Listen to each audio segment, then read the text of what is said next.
Assalamualaikum warahmatullahi wabarakatuh. Saya Ahmad Hasan Basri. Kali ini kita belajar di channel Belajar Pintar. Bagaimana kabarnya hari ini? Tentunya baik dong. Mudah-mudahan kalian semuanya tetap semangat walaupun melaksanakan pembelajaran dari rumah. Tahan dulu deh, jangan dulu banyak nongki-nongki di luar. Mendingan stay tune di channel YouTube Belajar Pintar.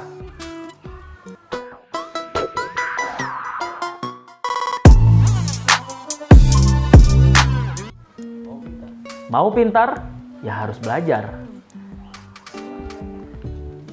Baik, pada kesempatan ini saya akan membahas materi peluang. Apa itu peluang? Peluang adalah besarnya probabilitas atau kemungkinan berlangsungnya suatu kejadian. Konsep peluang ini tidak hanya diterapkan pada hal-hal yang bersifat sederhana seperti dadu atau kartu Braille saja, melainkan pada hal yang lebih kompleks seperti investasi, ramalan cuaca, asuransi, dan lainnya. Itulah mengapa materi peluang perlu dikenalkan sejak di bangku sekolah. Adapun konsep dasar peluang yaitu ruang sampel dan titik sampel. Ruang sampel adalah himpunan semua kemungkinan hasil yang didapat dari suatu percobaan. Sedangkan titik sampel adalah bagian dari ruang sampel. Contoh, ruang sampel dari angka-angka yang terdapat dalam dadu adalah 1, 2, 3, 4, 5, sampai 6. Nah, sedangkan titik sampelnya kita ambil salah satu, misalnya 4. Nah, 4 ini adalah titik sampel dari ruang sampel angka-angka yang terdapat dalam mata dadu. Baik, kompetensi dasar yang akan kita pelajari pada kesempatan ini yaitu KD 3.3, menganalisis kaidah pencacahan, permutasi, dan kombinasi pada masalah konstektual. Dan KD 4.3-nya menyelesaikan penyelesaian masalah konstektual berkaitan dengan kaidah pencacahan, permutasi, dan kombinasi. Peta konsep dari materi ini yaitu yang pertama analisis masalah konstektual, ya. Selanjutnya nanti ada apakah masuk ke dalam permutasi atau kombinasi gitu.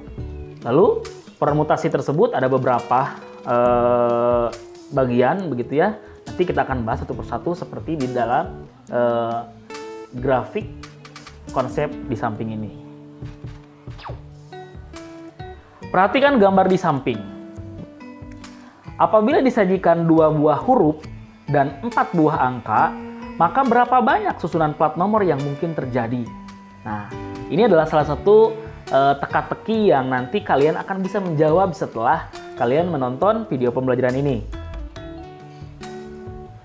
Baik, untuk menjawab permasalahan tadi, maka diperlukan definisi kaidah pencacahan. Nah, kaidah pencacahan adalah suatu ilmu yang berkaitan dengan menentukan banyaknya cara suatu percobaan dapat terjadi. Ada 2 aturan dalam kaidah pencacahan yang akan saya jelaskan pada kesempatan ini. Yang pertama adalah aturan pengisian tempat.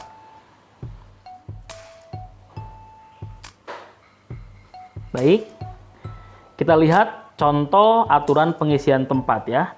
Permasalahannya, Anton mempunyai 3 kaos yang berwarna putih, merah, dan biru, serta mempunyai 2 celana panjang yang berwarna hitam dan coklat. Tentukan kemungkinan Anton memakai kaos dan celana panjang. Kita gunakan aturan pengisian tempat untuk menentukan kemungkinan tersebut. Kita gambar sebuah tabel.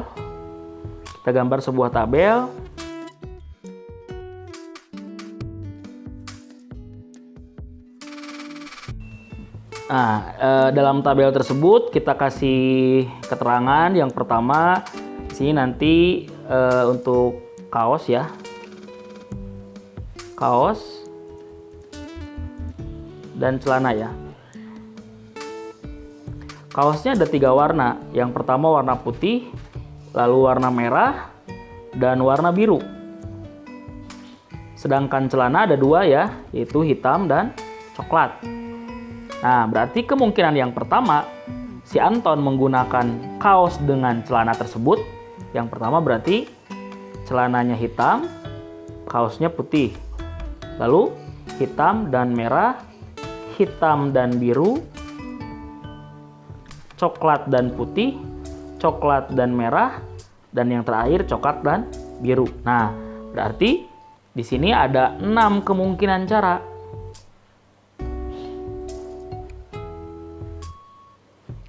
Ada 6 kemungkinan cara si Anton dapat memakai kaos dengan celana. Ini disebut dengan aturan pengisian tempat. Lalu yang kedua, ada aturan perkalian ya. Ada aturan perkalian.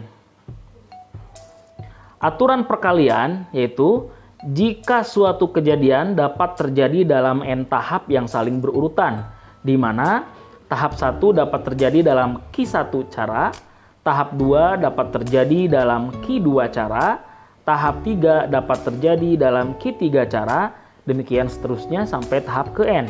Dapat terjadi dalam Qn cara, maka kejadian tersebut dapat terjadi secara berurutan dalam Q1 kali Q2 kali Q3 kali Q dan seterusnya kali Qn cara berbeda. Contoh soal.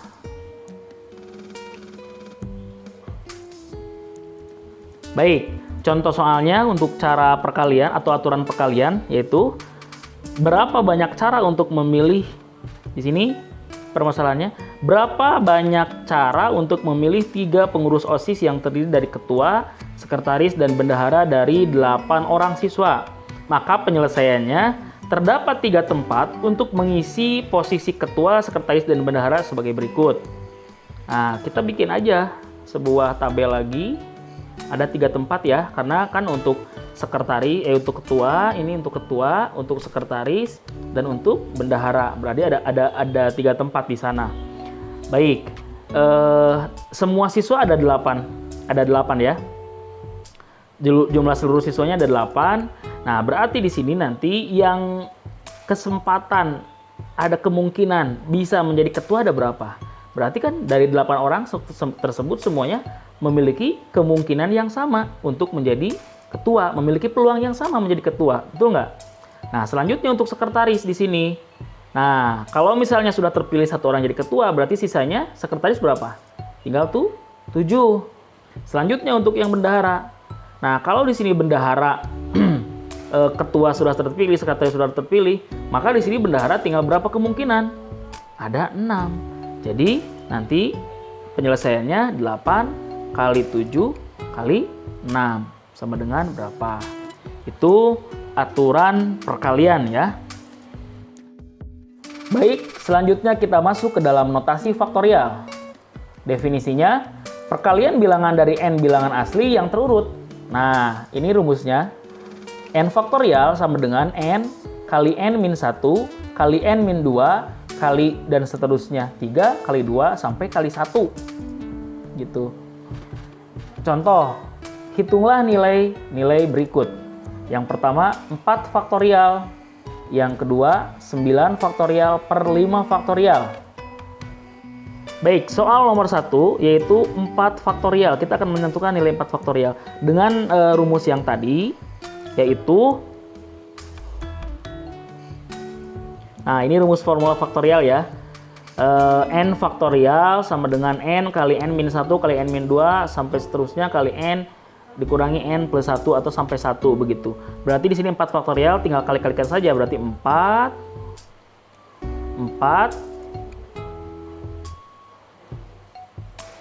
berarti tinggal kali-kalikan saja 4 kali 3 kali 2 kali 1 begitu ya.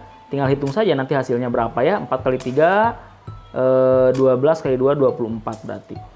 Nah, itu 4 faktorial. Lalu yang kedua, nah yang kedua 9 faktorial per 5 faktorial. Berarti nanti di sini langsung saja kita uraikan. 9 kali 8 kali 7 kali 6 kali 5 faktorial. Nah, kita sampai 5 faktorial saja. Kenapa? Karena di pembaginya kan 5 faktorial. Sehingga nanti 5 faktorial dibagi 5 faktorial kan sama dengan 1. Begitu. Berarti nanti sisanya tinggal 9 kali 8 kali 7 kali 6. Jumlahkan saja sama kalian di rumah. Begitu ya. Itu notasi faktorial. Bagaimana? Sampai sini dapat dipahami?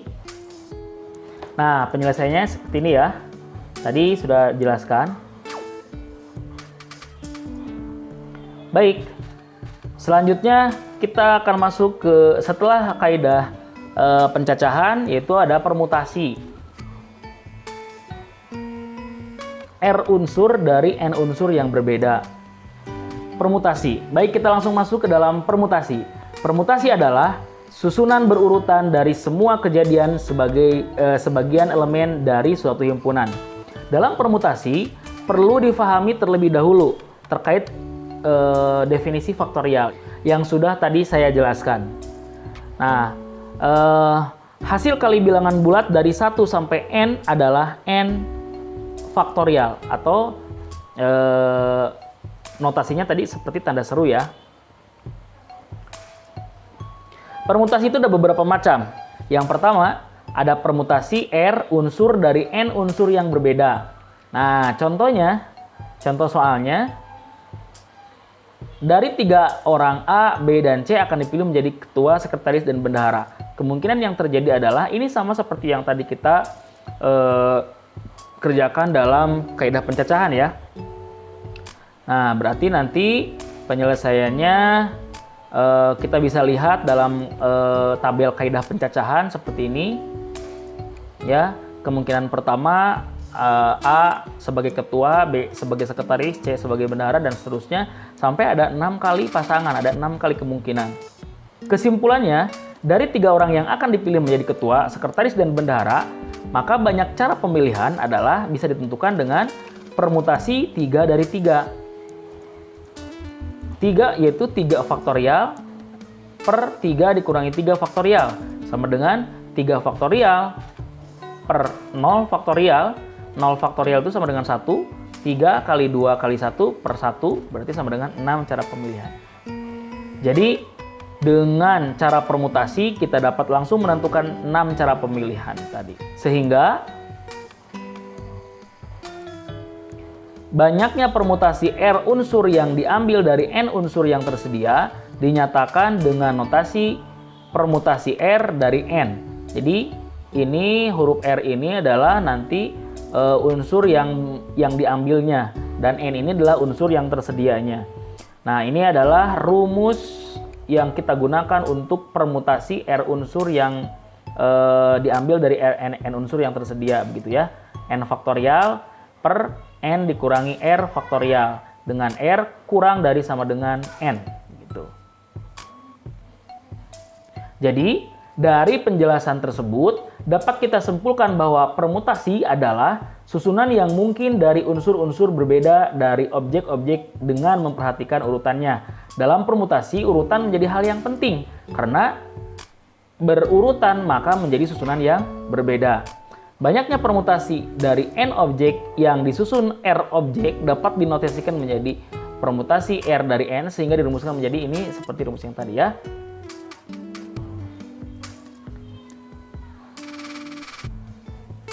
Baik, selanjutnya yang kedua yaitu permutasi yang memuat unsur yang sama. Nah, perhatikan contoh berikut. Berapa kata yang dapat disusun dari semua huruf pada kata ada?